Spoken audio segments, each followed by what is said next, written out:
Bonjour à tous et bienvenue dans cette nouvelle et très probablement dernière vidéo relative à de la menuiserie. A tout de suite.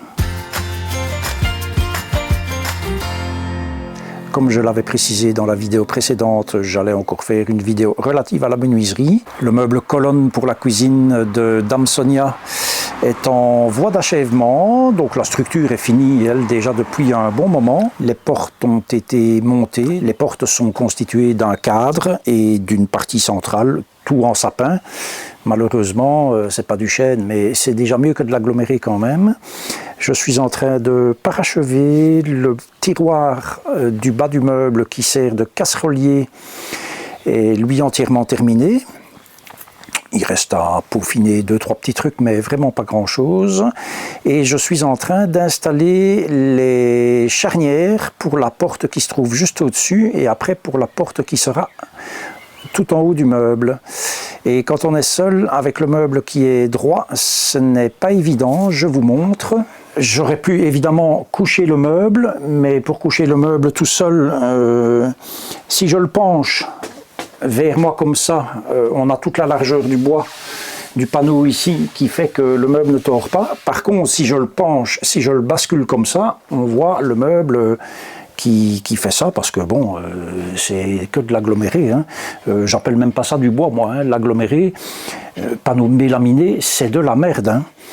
Donc ce n'est pas gai du tout à travailler. Le sapin c'était déjà un peu plus gai, maintenant du chêne ça doit être encore vachement plus gai à travailler. Mais bon, quand on est tout seul, il faut savoir se démerder, notamment pour fixer les charnières. J'ai donc acheté le kit. Bon, je ne fais pas de pub pour ces gens, mais enfin, je ne vais d'ailleurs même pas citer la marque. Voilà, j'ai acheté le kit pour les charnières.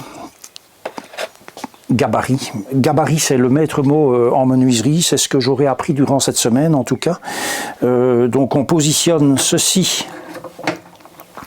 à l'endroit où on veut placer ces charnières.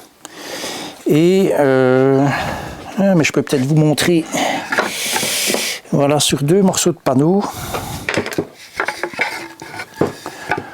Donc on positionne le gabarit, hop, comme ceci, on en met 2. Voilà.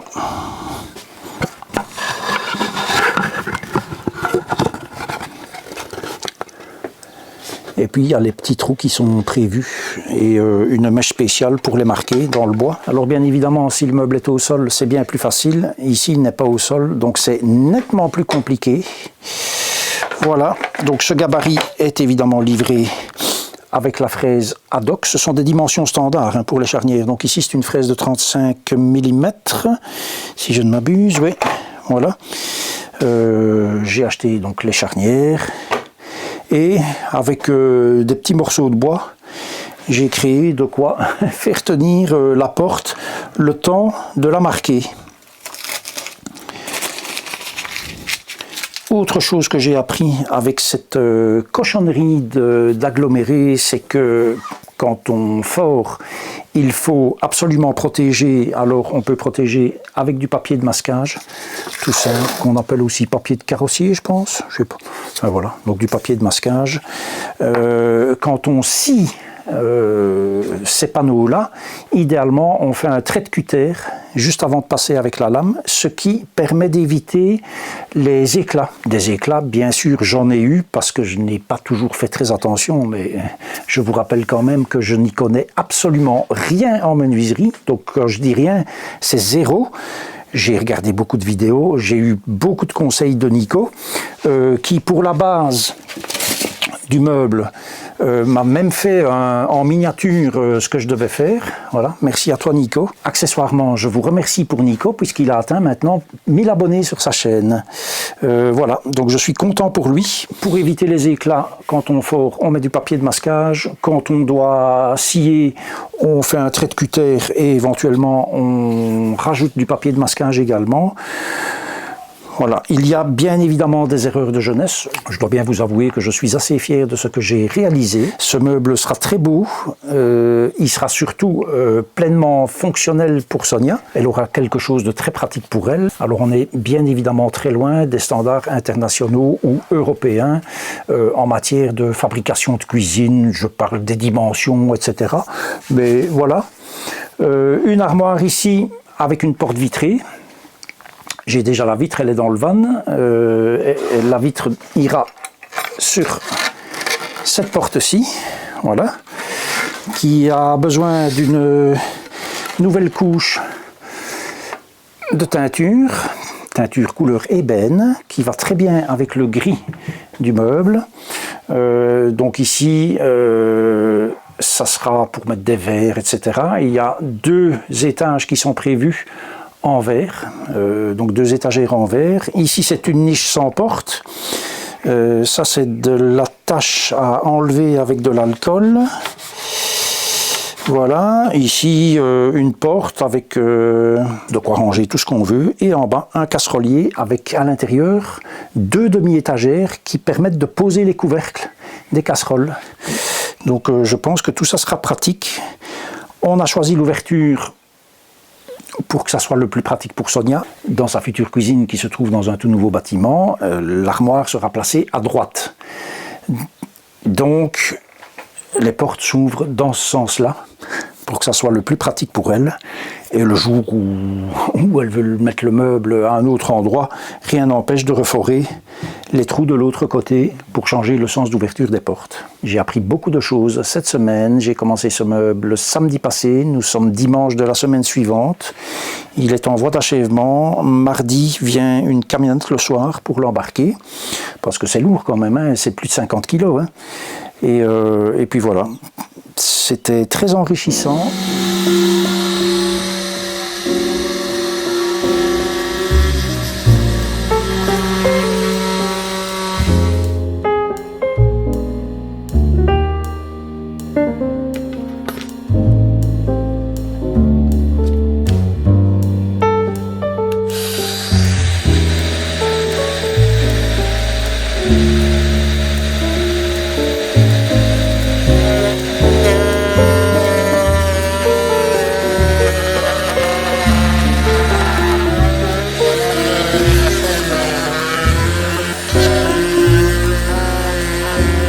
Je fais la rainure avec une fraise de 20 mm de diamètre. Pourquoi? Parce que je dois faire une rainure de 10 mm de large et 12 mm de profondeur.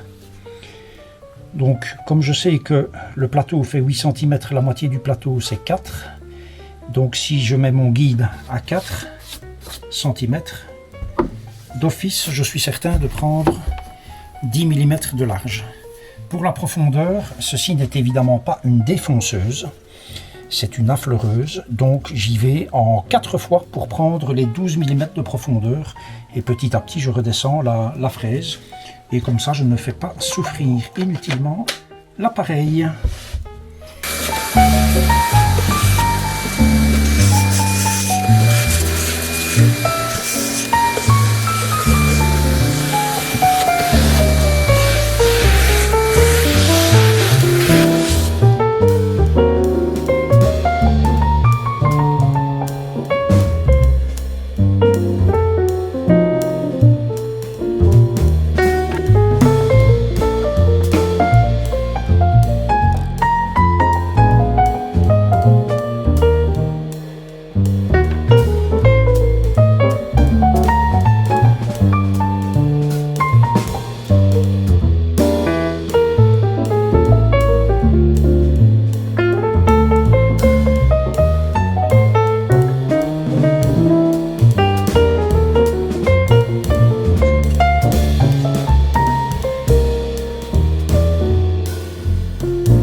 Je pensais démonter mon atelier provisoire, mais non, parce que j'ai une porte à faire et une table. Voilà, pour mon ex qui veut changer une porte qui est toute pourrie, une porte extérieure, une petite porte qui cache l'entrée d'un cagibi, et la table extérieure qui est sur sa terrasse qu'on va refaire, qui a 50 ans, donc puisque cette maison a 50 ans, ouais, bonnement.